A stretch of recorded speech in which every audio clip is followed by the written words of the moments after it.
Second. Okay. Welcome everybody for coming. We're so glad to have you here. This is one of our 411 meetings that the Second District PTA has been hosting very regularly since the spring. And our intent with all of these meetings is to connect all of you together with one another and also provide the information you need to support your schools.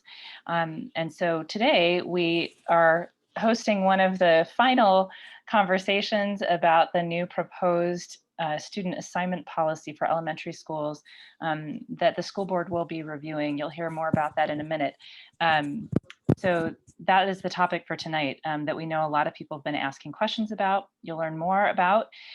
We are starting to do these meetings about every other week or so, maybe 2 or 3 times a month during the school year, because we know people are getting busier, but we are hearing that this is all still really important to you to provide. So thank you for being here. Again, if you're just joining us, go ahead and let us know where you're from in the chat, or you can change your name by clicking on the 3 dots in the top right-hand corner of your image on the screen. Let us know what school you're from or what organization, so we know who all is here. And again, my name is Michelle Parker. I'm the VP of Legislation for the Second District PTA. We are the organization that supports all of the PTAs throughout the city. There are about 65 schools, between 60 and 65 schools that have PTAs any given year.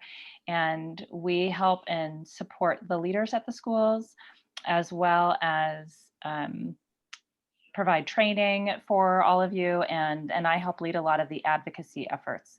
So we are happy to have you here, and we are joined tonight by 2 members of the SFUSD staff, Orla O'Keefe and Henry O'Connell. Orla I don't have the proper bios, but I would love to have you both introduce yourselves for just a couple of minutes. But Orla has been part of the district for a long time and has worked on so many different projects and initiatives over the years. If you've been part of the district for very long, then you have certainly heard her name and the many projects she's been involved with. So maybe I'll let her in a minute talk for just about maybe a couple of those so people know what you've been working on over time. And Henry O'Connell. Can I just say she has Sure. definitely affected your child's life in some way or shape or form if they went through SFUSD. So Positive. In a good way. Yes, in a good way for sure. Yeah. So and then Henry O'Connell is leading a lot of this work around the redesign of the student assignment system. And so if you've been to any of the ad hoc committee meetings for student assignment, which Rachel Norton, school board commissioner here with us tonight, chairs, then you have certainly seen him. And if you've been to some of the community meetings, then you have seen him also. He and Orla have been tag teaming a lot. So both of you, would you like to introduce yourselves, and then I'll introduce Rachel? That sounds great. Good evening, everybody. My name is Orla O'Keefe, and I have worked for SFUSD since 2001. I've been a parent at 8 different schools. And as Michelle noted, I've been involved in a lot of different projects. I currently support the teams that work on providing school meals, student nutrition services, student assignment and the Educational Placement Center, transportation department, and school portfolio planning. And it's a privilege to be here tonight, and I look forward to answering any questions that you might have. And Henry O'Connell, I will let him introduce himself. He is the fearless leader of this amazingly complex and important initiative. Yes, thank you, Orla. Good evening, everyone. My name is Henry O'Connell. I've been with San Francisco Unified School District since the fall of 2016, so not quite as long as Orla, but I've been working closely with her for the past 3 years or so, supporting all 4 of the departments that she oversees, and most recently have led the work of developing a new student assignment policy for elementary schools.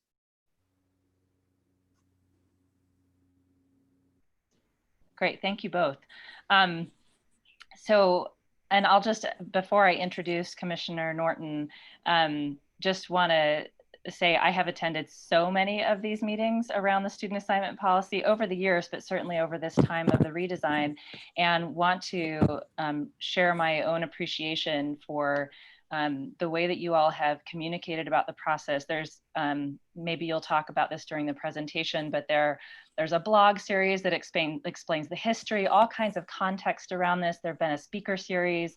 There's been a lot of information for people to digest if they are brand new to the district or have been part of the district for a long time, as I have, to still learn new things. So it's been really interesting, and I appreciate the depth to which you have brought people along in this process. So thank you for that. And I'll go ahead and introduce Commissioner Rachel Norton, who has been on the school board now for almost 12 years. We have her for, I think she has one more school board meeting left, two. Not very many. And so we really appreciate your service. And she has been the chair of the Ad Hoc Committee on Student Assignment, which is why we invited her here tonight. She can provide a little more perspective than maybe some of the other board members in being so intimately involved with the work for so long. And of course, we are also hoping, as she knows, to bring her back another time to reflect on her time on the board. So watch for that for another 411 meeting in the future. But Rachel, would you like to introduce anything else before we officially get started with the evening? No, I don't think so. Although I think Orla and Henry wanted me to kind of kick it off and frame the process. So unless there's other business that you want to attend to, I can just take it from here. I think let's go ahead and get started. Okay, great. Well, thank you, 2nd District PTA, for inviting me. It's great to be here. And, you know, I find myself I have 2 more meetings. I think the ad hoc committee on the 1st of December, where we'll discuss this policy and take public comment. And then my last meeting is scheduled to be December 8th. And it's sort of, it's sinking in, but it kind of hasn't totally sunk in that the last 12 years, or this chapter, is coming to a close for me, and I feel very bittersweet about it. It has been an incredible privilege to do this work, and yet I'm ready to pass the torch. My children have graduated SFUSD. My younger daughter graduated in 2018 from Washington High School, and so they're both in college now, and it's time to hand off to a new generation. And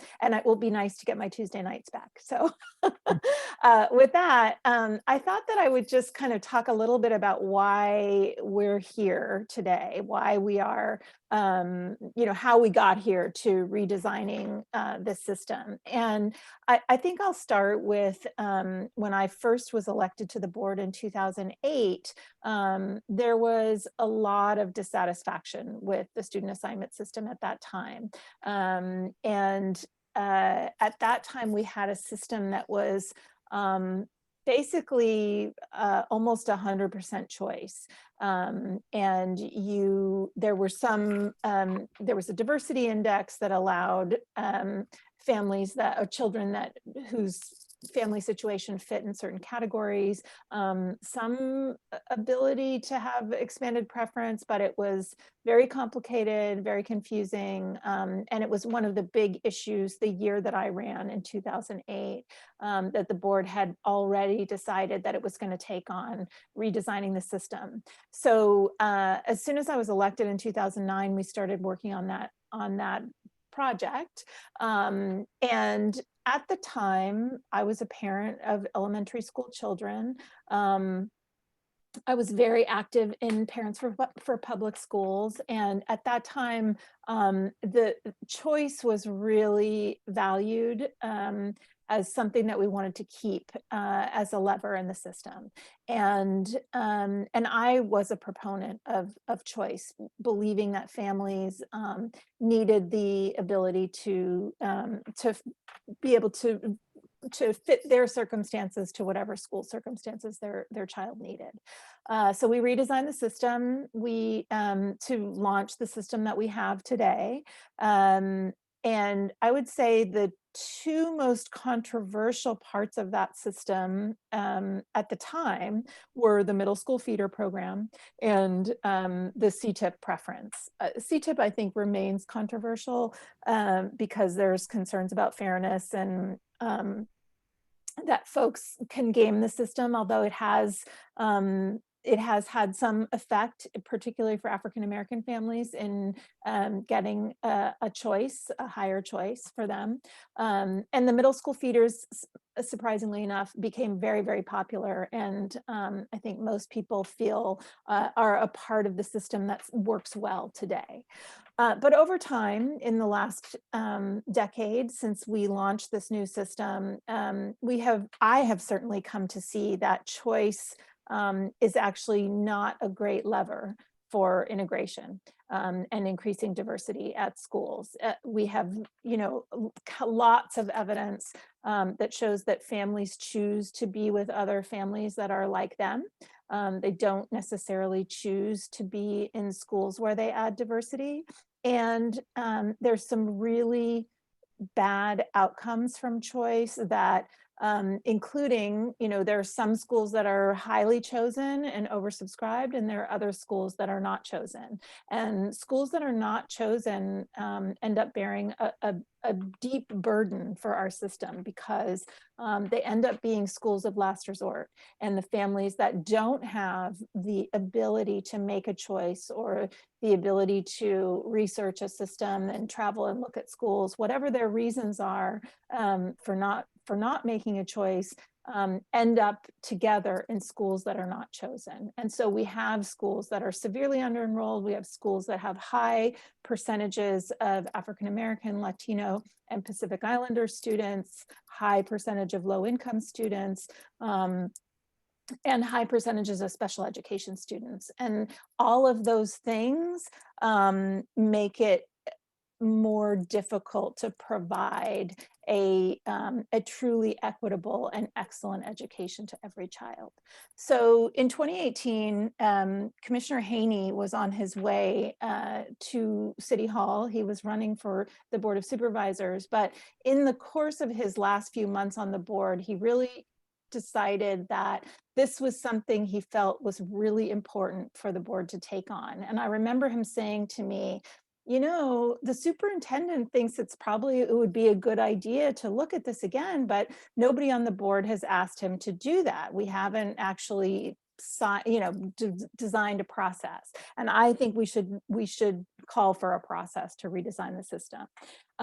So I agreed with him, thought that was a good idea. I was kind of surprised that maybe we hadn't made clear to the superintendent in a way that was actionable that this was a priority of the board, because it certainly is something that in all of my years on the school board, that is the question I get asked the most. People always ask me about student assignment, have opinions about it, whether their kids are in the district or not. It is the issue that you hear about as a school board candidate and as a school board member. And I can see Michelle nodding. She knows. So he started writing a resolution. I signed on as a co-author, as did Commissioner Cook and Commissioner Sanchez. And so what we ended up with was a resolution that was passed by the board in December of 2018 that called for the district to begin the process of redesigning student assignment. And so that is what we have been working on for the past 2 years. I've had the privilege of chairing the committee on student assignment.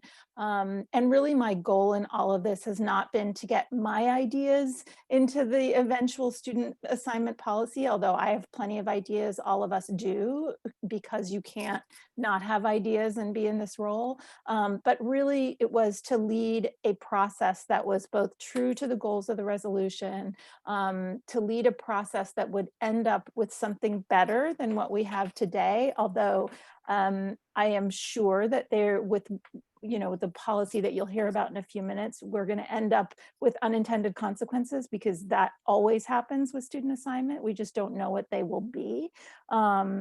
But really, I respected the work that that Matt kind of laid out for us, and was excited to sign on to this, because he really wanted to talk about not only diversity, which continues to be a very, very important goal for San Francisco Unified and for the board, and is the right goal for providing a great education to students in San Francisco, but also talking about things that we hear from families, and families talk a lot to me about predictability and wanting to know what their choices are.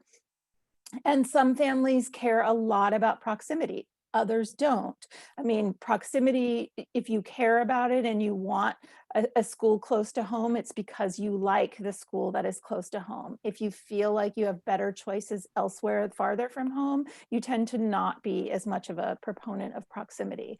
But those three ideas are really run through the resolution. And in addition, it called for us to start to try to define, what do we mean by diversity? And what do we mean by equitable access? And so this process that we've gone through has offered definitions for those two things, has done a lot of work in sort of simulating what would particular outcomes be. I mean, Orla can talk more about this because she's been doing this for so long, just all of the, we know a lot about, about how to simulate outcomes now because we've been working on this for so long. So we've initiated this process. We did definitions, and we were lucky to do a round of community engagement with families before the pandemic hit.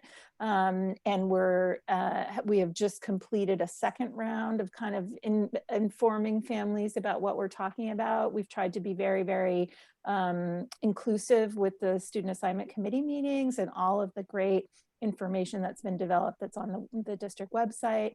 And so now we have a proposal, and we're taking input on it, and we are certainly, the board has had opportunities to weigh in through the committee meetings, and will weigh in more at the committee of the whole on December 1st.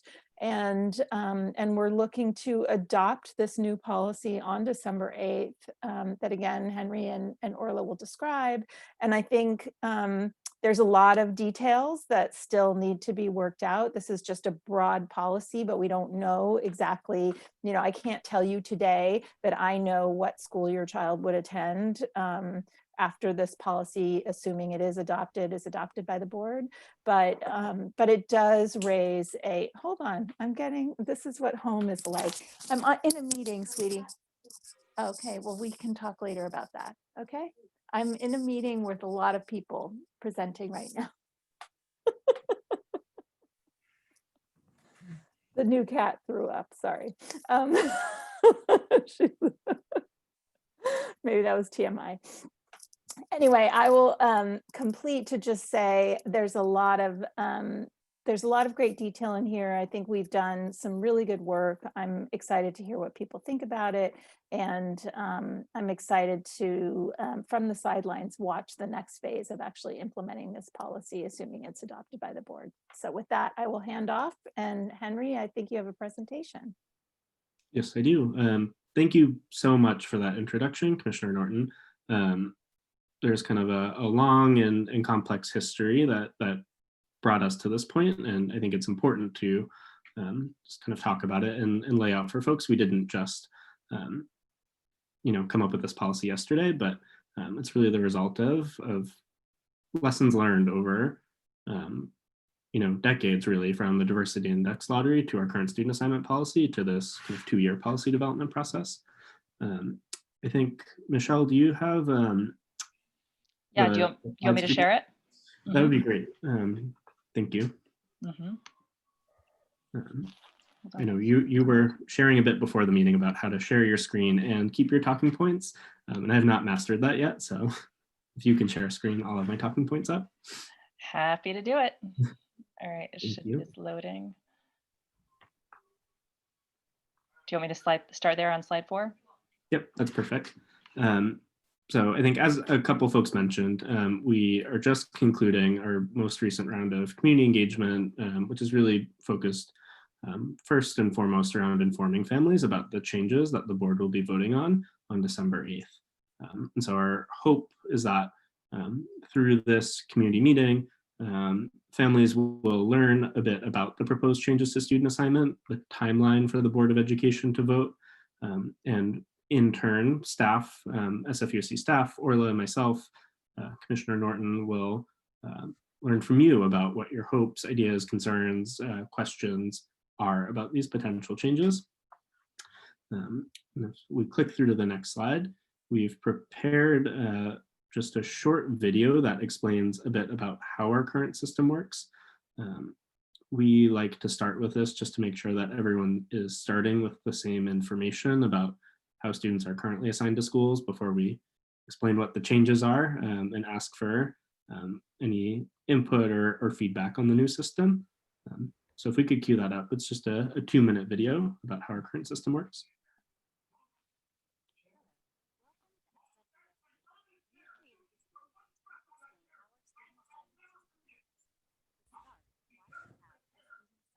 Can we hear it?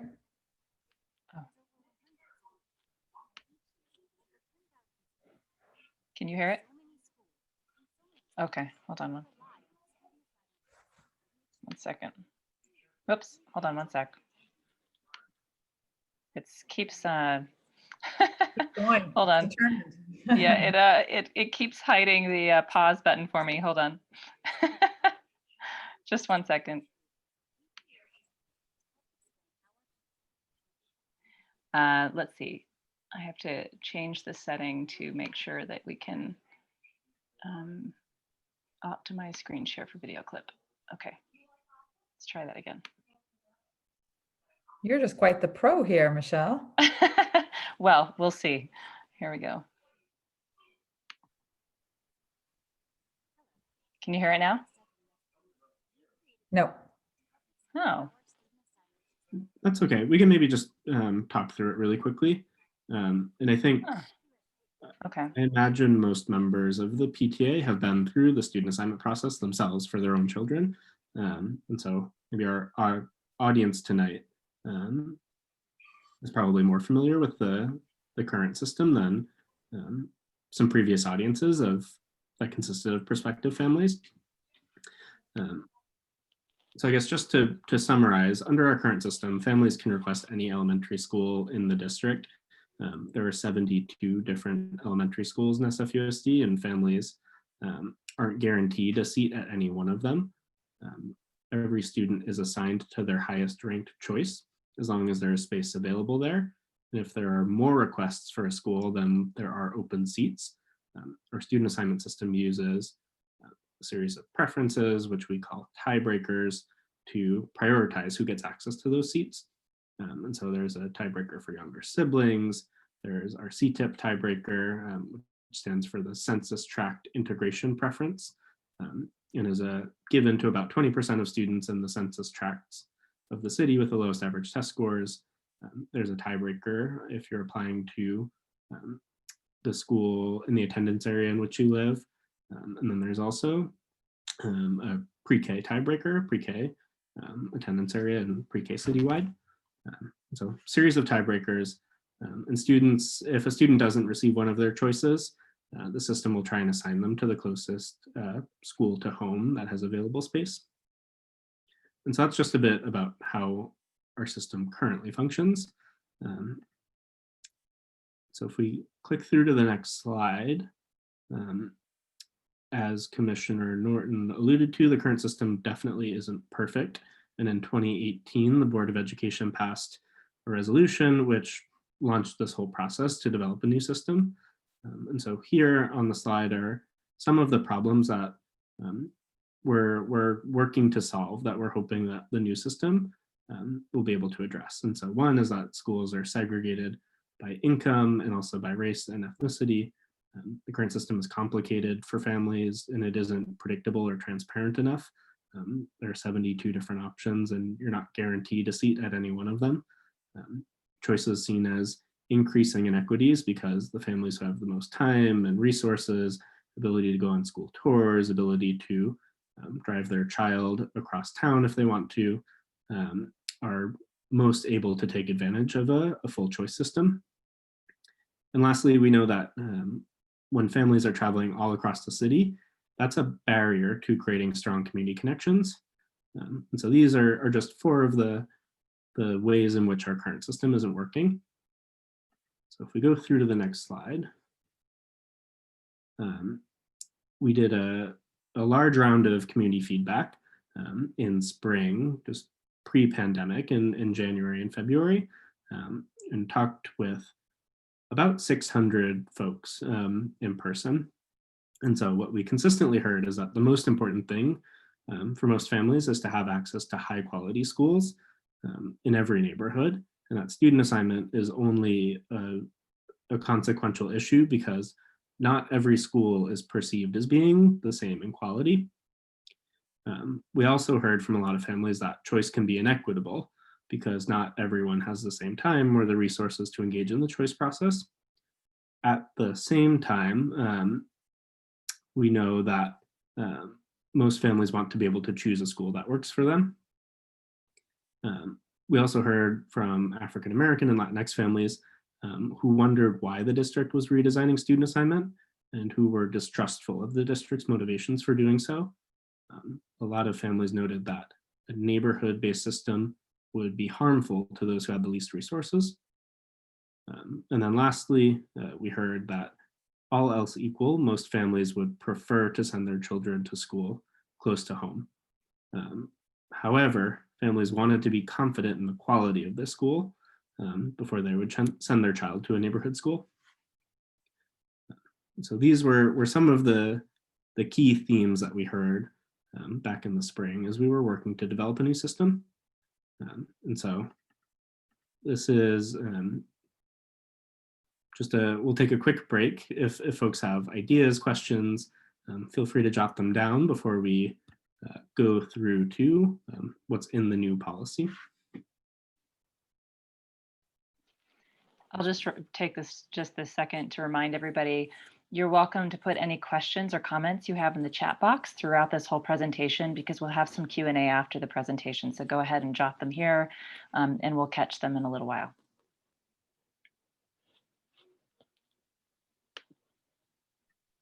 And then I can keep going. I want to make sure we leave time for Q&A at the end. So what's in the new policy?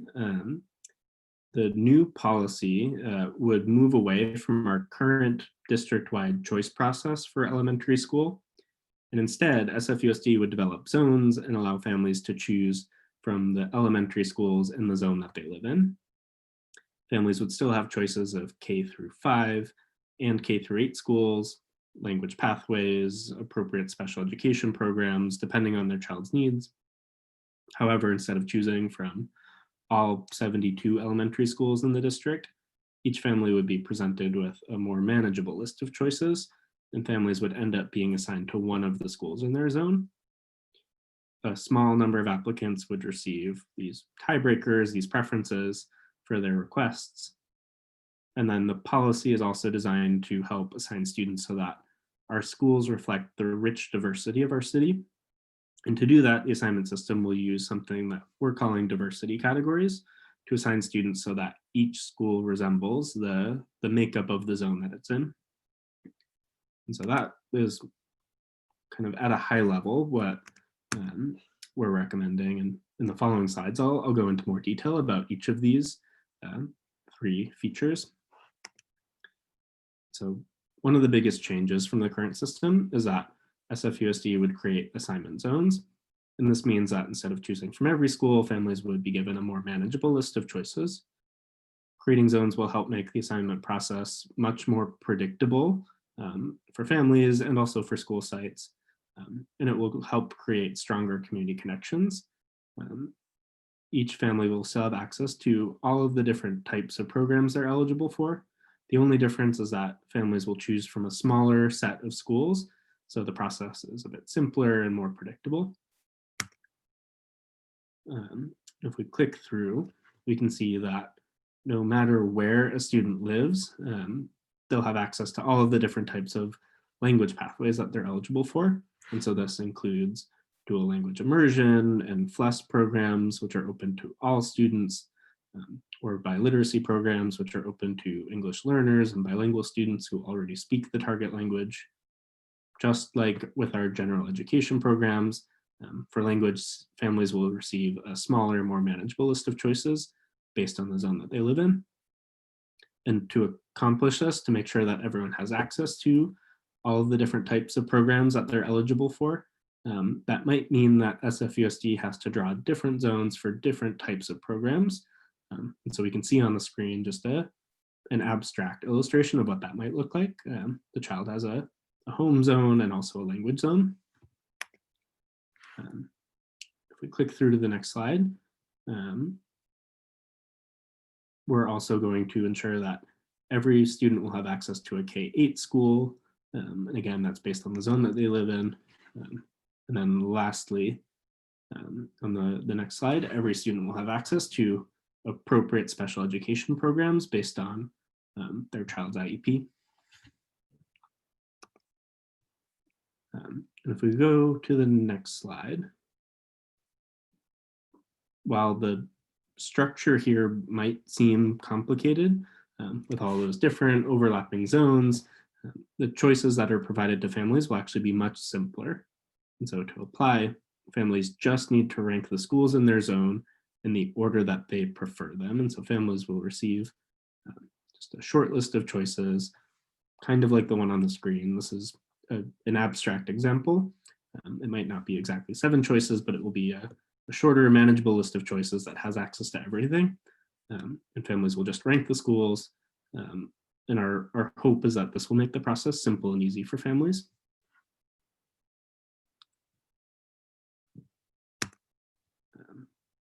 And so after families rank the schools in their zone and submit their choices, everyone will ultimately be assigned to one of the schools in their zone. And so this system is much more predictable. Families know ahead of time that they'll be assigned to at least one of the schools on their list.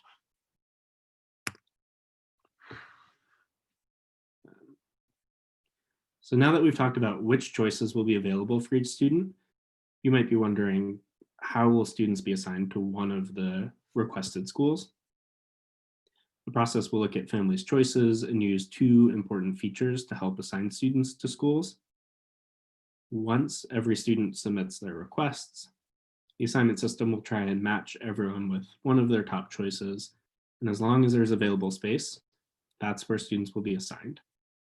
If there are more requests than open spaces, the system will use tiebreakers to give a preference to some applicants. The system will also look at where students live and try and assign students from different parts of the zone so that each school resembles the diversity of the zone that it's in. And so if we go to the next slide, I've talked a bit about tiebreakers. They're a feature of our current system. And I'm just going to explain them a bit more here. So the new student assignment system would actually simplify the list of tiebreakers. It would limit the number of students who receive a tiebreaker. And we would just use these following 3 tiebreakers. So the first tiebreaker is the sibling. It's for younger siblings of students who are currently enrolled in and will be attending the same school. Second is an equity tiebreaker. And this is for students who either reside in federal public housing or in historically underserved areas of San Francisco. And then the third and final tiebreaker is for pre-K. It's for students enrolled in an SFUSD pre-K program that's co-located at an SFUSD elementary school. They will receive a priority to continue at the same school. And so this actually simplifies the list of tiebreakers a bit. The last important feature for the new policy is what we're calling diversity categories. It's an incredibly important goal of this policy and of our district for each school to be diverse. And so diversity categories will help us make sure that each school reflects the diversity of the zone that it's in. And so this will work in 2 steps. First, every block in San Francisco will be assigned to a diversity category based on some key features. And so this might include household income, race, ethnicity, or the academic achievement of the residents on that block. Diversity categories will look at multiple criteria to account for the many different ways in which diversity enhances the educational experience for students. So we're not just looking at race, we're not just looking at household income, we're not just looking at academic achievement, we're going to look at multiple factors. To kind of talk through an example for a second, let's pretend that the graphics at the bottom of the screen represent 3 hypothetical blocks that are each assigned to a different diversity category. In this example, the 3 blocks are either assigned to the orange circle category, the purple stripe, or the blue triangle category. All of the demographic information is generalized for that block, it's aggregated, and every student who lives on that block is assigned to the same category. So I might be an orange polka dot, but if I live on the blue triangle block, that's the category I'm assigned to. And so I just want to explicitly point out that we won't be taking individual student characteristics into account when assigning students to schools. It's all kind of based on where the student lives and the aggregated demographic data for that block. So if we go to the next step. So the first step was every block is assigned to one of these categories. The second step is that every school will have a certain number of spaces for students who live in each diversity category in the zone. And so the goal is that every school looks like the zone that it's in. And so if we continue on with our example, let's pretend that a third of the zone is made up of orange circles, a third is made up of purple stripes, and a third is made up of blue triangles. School A is in this zone, then school A would try and assign a third from each category. So if we continue on,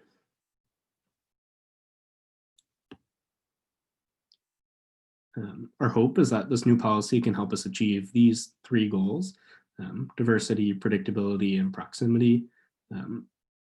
For the sake of time, I won't read them out, but folks can feel free to refer back to the slides. They're also posted on our website, which I'll introduce in just a moment. But these are the 3 goals we're trying to achieve. So if we go to the next slide, this shows our policy development timeline for this year and future years. Right now, we're in that kind of orange box where we're going out to the community and providing information. On December 1st, we'll have a committee of the whole where we'll talk about the policy. And on December 8th, the board will bring the policy for second reading and action. And so if the policy is approved on December 8th, it would take at least a year and a half to implement. So we won't be switching to a new policy overnight. Expect the earliest this would go into effect is for students who are applying for elementary school for the 2023-24 school year. Okay, so we just covered a lot. We're going to take another quick pause. This is a good time if you have questions, jot them down, write them in the chat. If you want to take a sip of water, just kind of process everything you just heard. And then I have a couple more slides, and then we'll get to audience Q&A.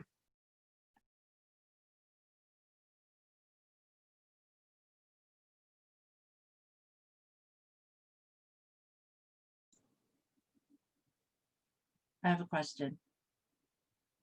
How is the academic achievement determined for the block? What criteria are you using for that? That's a great question. I am going to actually put a pin in that, and we'll come back to all the questions once I get through the next couple of slides, but we'll make sure to address that one. Okay, so what comes next if the board approves these policy changes on December 8th? If the policy is approved in December, there are actually still a lot of decisions that are left to be made during implementation, and there will be opportunities for the community to give input. On the left-hand side of the screen are things that are in the policy, and so this includes a theory of action for student assignment, our policy goals, guidelines for drawing zones, high-level rules for assigning students to schools, and the process for monitoring impact. And so that means the policy itself is quite short, and parent voices will have impact during the implementation phase after the policy has been approved. Parents will give input and feedback on key decisions, which include actually drawing the zones, developing the online application and assignment algorithm, updating transportation routes, developing a simple and easy enrollment process, preparing schools for enrollment growth, revisiting middle school feeder patterns, and any changes to middle school feeder patterns will be phased in so current students aren't affected. But there's still a fair amount of work that will happen after the policy is approved. If we go to the next slide, one of the most important things that will happen is actually drawing the zones. And so I know a lot of people probably have questions about what the zones will look like and how they will be created. I want to be really clear that the Board of Education are not voting on the actual zones in December.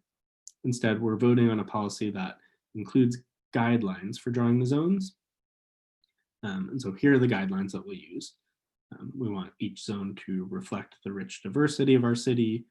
They should have capacity to accommodate all of the residents in the zone. We want to try and limit the number of schools in each zone so that the assignment process is more predictable. And zones should try and cover a reasonable geographic distance, make it easier for more students to go to school close to home. And we'll also consider the accessibility of public transit, topography, traffic patterns, and the implications for SFUSD transportation. We also know that San Francisco's demographics are changing pretty rapidly, and we can't just draw the zones once and leave them unchanged. And so the recommendation calls for the entire policy, including the zone boundaries, to be monitored and evaluated over time. And if we find that the city's demographics are changing such that the zones are no longer meeting their goals, then the policy calls for them to be revised so that they're meeting the criteria above. Okay, and with that, we will take questions. So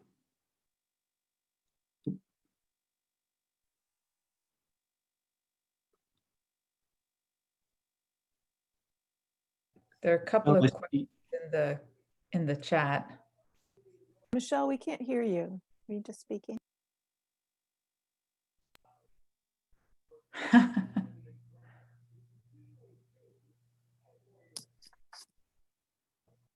right, can you hear me if I do that? Yes. All right, that's so weird. Maybe when I was trying to have you all hear the video, I did something strange. So yeah, why don't we go ahead and start with some of those questions. The question that was just asked about how academic achievement is determined per block, and then also just the other, along with that, the ethnicity, the other examples that were given that could be in the diversity categories, are those from the census? Could you all answer just how that information is gathered? Yeah, so that's a really great question. And I will say the policy gives us flexibility to change whichever variables we're using, but we simulated outcomes using actual data. And so the variables that we used were historic state standardized test scores for academic achievement, the same inputs that we use for our CTIP. I think it's SBAC math scores we used for the simulations, and that's kind of over a period of years. For race and ethnicity, it was student data averaged over a couple of years. We also do have access to the American Community Survey, is a demographic survey issued by the Census Bureau on an annual basis, and they do produce estimates for a lot of variables for kind of the general population, including racial demographics, household income, things like that. And so we use the median household income from the American Community Survey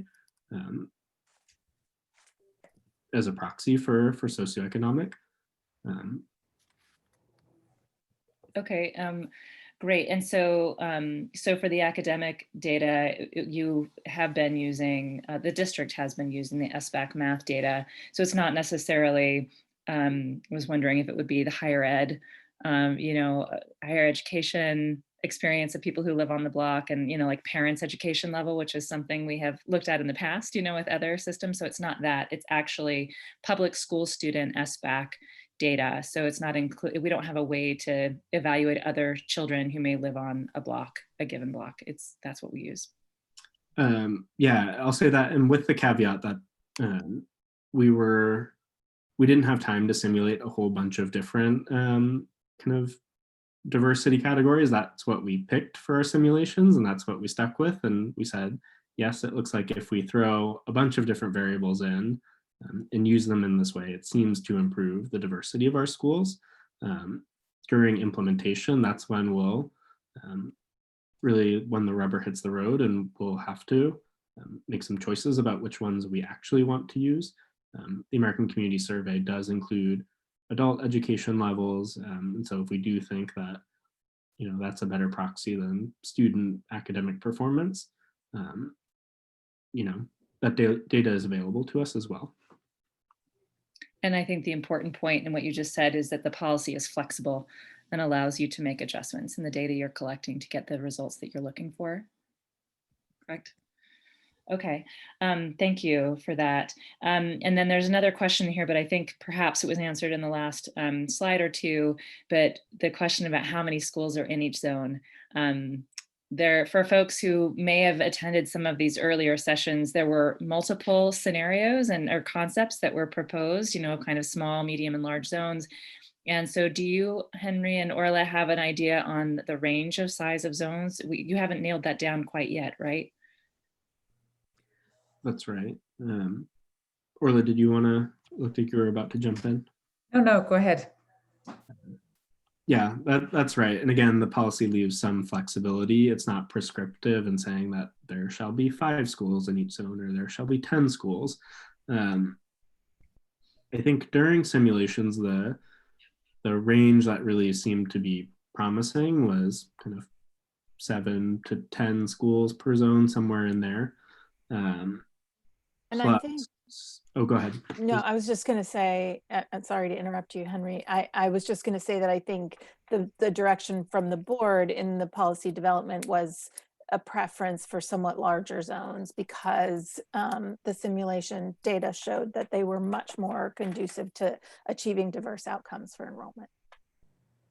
Yes, and the commissioners were also clear that they want the zones to be contiguous. And so, given the residential patterns in the city and the distribution of facilities, there were some findings around that kind of range that Henry was saying that, would be responsive to what the board was saying, not having them really small, but also not having them so large that it dilutes our opportunity to have predictability and proximity as well as diversity. So it's kind of finding that balance between as we work to achieve all 3 goals with the zones.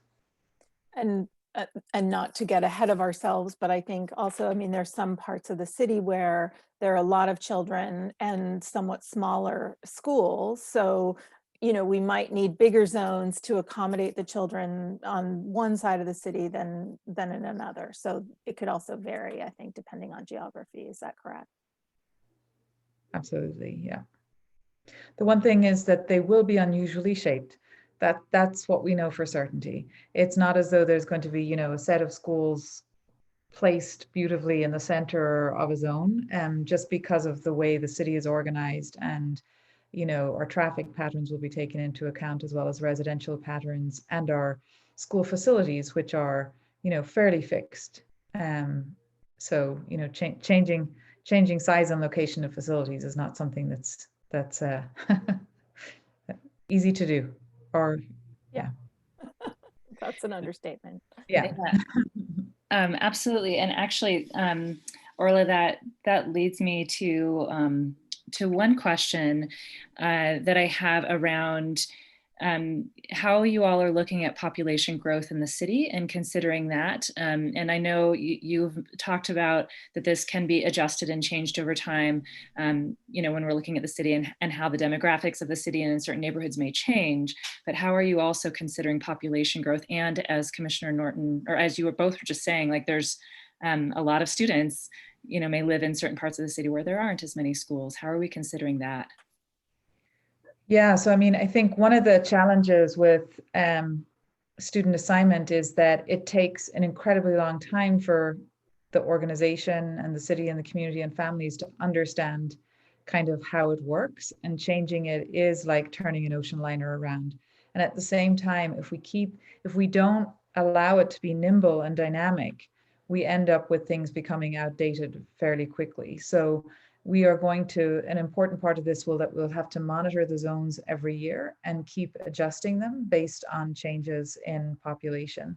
We'll also need to get better at doing multi-year enrollment projections for every school, right? Because part of the promise of the zones is that if you live in the zone, you'll go to school in the zone. And so we're going to need to, the only way you can meet that promise is if you keep, monitoring the enrollment demographics and making, shifting the zones accordingly. We also have no idea how this student assignment system might impact um, choices. Like there's a possibility it could draw even more families into public school than our current system does because it's more predictable. So we have to be able to be responsive to the unknown and to keep it achieving its goals. I'm wondering, and I don't know, Michelle, you might have other questions, so you tell me as the moderator, but I'm wondering if it might be, I mean, the zone concept also has some implications for transportation that in certain ways I think are, personally, I think are positive, but maybe, Orla, do you want to talk a little bit about how it might allow us to rationalize transportation a little bit? Absolutely. And again, I appreciated what you said earlier, Commissioner Norton, that, we never know what the unintended consequences are going to be, right? But we are speculating, and it's our hope that when we draw the zones and we have predictable assignments, that we will be able to design predictable transportation routes and schedules. Our current infrastructure, we're spending over, $30 million to transport very few students. And there are two big cost drivers for that. One is the fact that we've 19 different start times. So we have to align our bell schedules, and we'll need to do that when we're redrawing the boundaries as well, to make sure that, the variety of start times that are important to families are available in all zones. But if we create these zones and they are offering predictable assignment, we can then have more predictable transportation routes. So instead of just being in a responsive mode all the time, never knowing exactly where the pickup or drop off is going to have to be, that we can create these routes. And so we're hoping that that will help reduce transportation costs. We're also going to look at where the Muni lines are and other things like that as we're building the routes, to think about, there's many forms of transportation, not just yellow bus, right? Walking is a form of transportation, biking is a form of transportation, and there's public transportation. So just wanting to make sure that there are lots of options, that it's not difficult for families to get to school. Yeah. And I will say on top of that, we are working with the County Transit Authority has been an eager to partner with us on this. And so there are folks at the city level are also eager to think about how they can support with the creation of zones and make sure that the city is making it easy for families to transport their children to school as well. So not just yellow bus, but Muni as well. Thank you. That's great. And actually, Commissioner Norton, I was going to ask, that was one of the next questions. So that's perfect. There's another question here in the chat about whether or not families will be allowed to choose schools outside of their home zone, or any of the zones of the, the language zone, the special ed zone, any of the zones that you showed on the slide. Will they be able to, through this policy, be able to choose something outside of their zone, or is the limitation the zone? The limitation is the zone, and that's a really key piece. If you look at the history of student assignment in the district, we noticed that even when we had zones before, they did help create more diverse, predictable enrollment. But as soon as we allowed a transfer process, it undermines the whole thing. And so not only do we not have predictable and more diverse enrollment, but it's much more complex for families to even understand, right? Because there's less certainty. Whereas if you're going to go to school in the zone, then it's much less stressful because it's much more predictable. And there are, I will include two caveats really quickly. One is for younger siblings whose older sibling already attends school outside of the zone. You will not be zoned out of your older sibling's school. You'll still be able to apply out of zone if the child's already enrolled elsewhere. And then the second caveat, which is laid out in the policy, is for children of permanent site-based staff. So if you are a teacher, a paraeducator, somebody who's working in a school site that is not in the zone in which you live, you will be able to apply to that same site as well. And so those are just two caveats.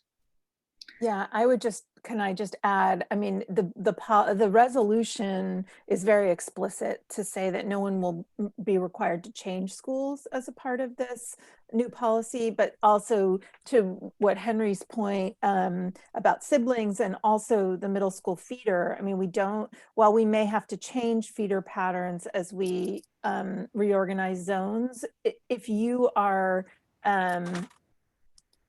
well, I think I'm going to just be quiet on that because I don't actually know the answer. Well, it's not I was determined. going to say, would a family that's in one elementary school expecting to feed into another and that it gets have we contemplated that? The middle school feeders? Yeah. Oh yeah, we're fully anticipating that we'll need to revise them if they don't, because yes, and if we revise the middle school feeders, if there are any adjustments, then everybody would be grandfathered in. People who are currently enrolled and expecting that they'd continue on to that middle school will still continue to get that. So it would start with kindergarten. Yeah, like so when you're kindergarten. enrolling your child, you'll know. Right, that's what I was going to say, but then I realized I didn't know the answer. So thank you for clarifying.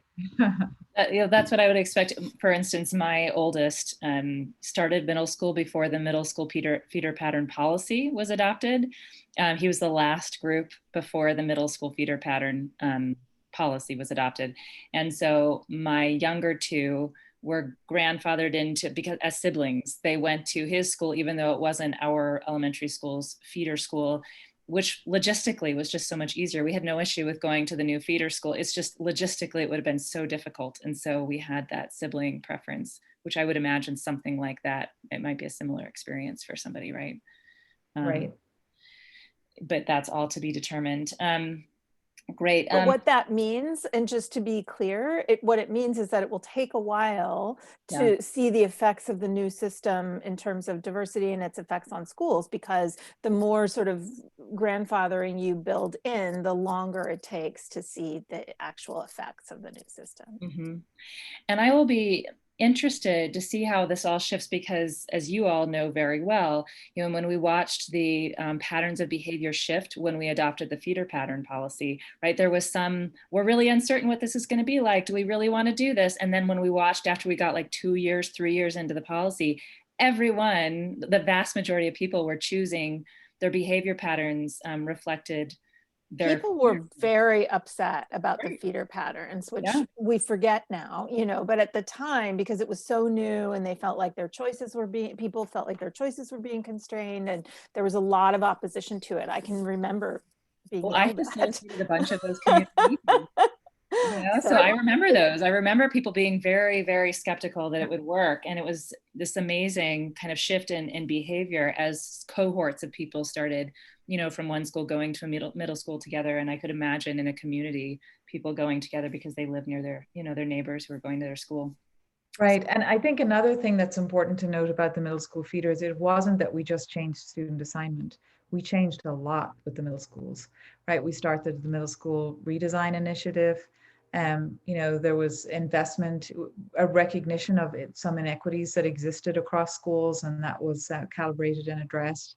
And so I think that that's some of the paradigm shifts that are going to be essential as we think about creating zones. Maybe this work will surface up some things that we're unaware of that need to be addressed in order to ensure there's equitable access to opportunity across all schools. So my assumption is that, we've named student assignment and we've named transportation, but they're just two of the parts of the ecosystem that are going to have to shift in response to creating zones. And I'm actually excited about that. I think that that's going to be really positive. I think when parents have a greater sense of where their child might be going to school, their investment in, and this goes to the community confidence that we often heard Commissioner Cook talk about, That's what we want. I mean, parents are the most important asset that any school can have.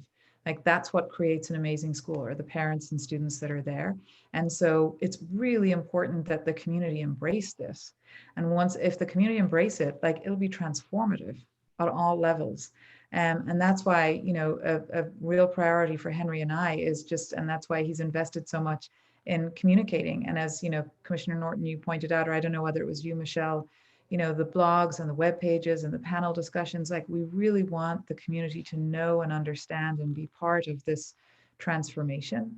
We're excited about the possibilities, and we think it can be a really positive thing if we're all in it together, and we all understand it completely. I appreciate you bringing that up as kind of one of our final points here, because one of the things I know that I've been thinking about as we've gone through this, and I think maybe Commissioner Norton has said this in a meeting or somebody else has said this in a past meeting, is talking about participation of the community leading to the success of this policy and this implementation. And if some people choose to opt out, what does that do? How does that affect all the goals that we're trying to meet as a collective community in SFUSD? So I think it's an interesting question. I appreciate you sharing those thoughts about that.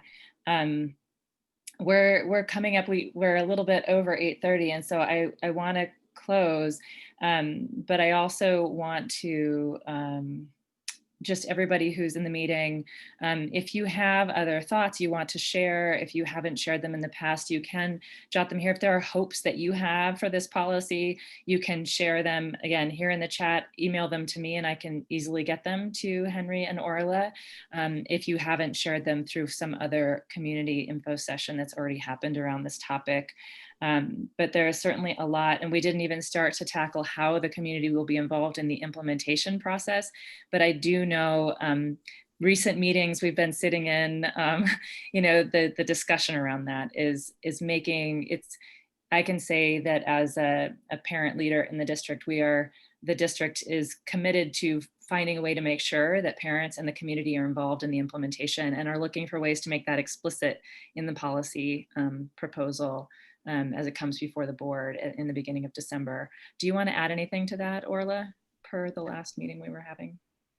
Yeah, no, thank you for that, Michelle, and Commissioner Norton and folks who are here. And Henry and I are going to be following up with Commissioner Norton on this, but staff are going to propose an amendment to between first and second reading. We're going to propose it on December 1st to the board, that we amend the superintendent's proposal to put in language that explicitly describe how we're going to engage the community in the development of the zones, because the current draft is kind of silent on that. Even though our commitment is deep, it's not articulated in the actual policy. So that's some policy language we're working to create in a collaborative process and propose to the board on December 1st.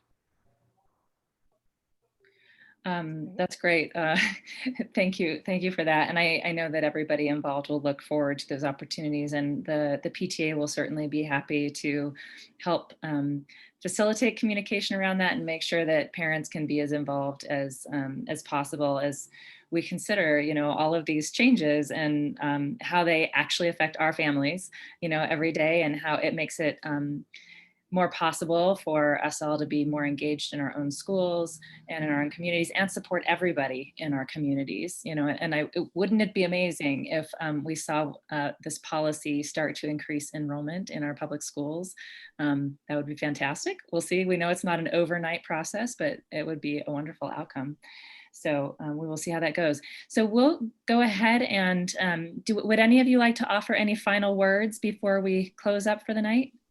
Can I just say that I really am so appreciative of the work that Orla and Henry have done on this. It is bar none the most difficult problem that I have worked on in my professional life, you know, now twice, student assignment. And, you know, from the board level, it's not as nearly the lift as it is from the staff level. And their work on this and commitment to it and knowledge is just been incredible. And it's been really a privilege to work with you on that. And I'm just I know that there's still a lot to do, but I have every confidence that this team is up to it. So thank you.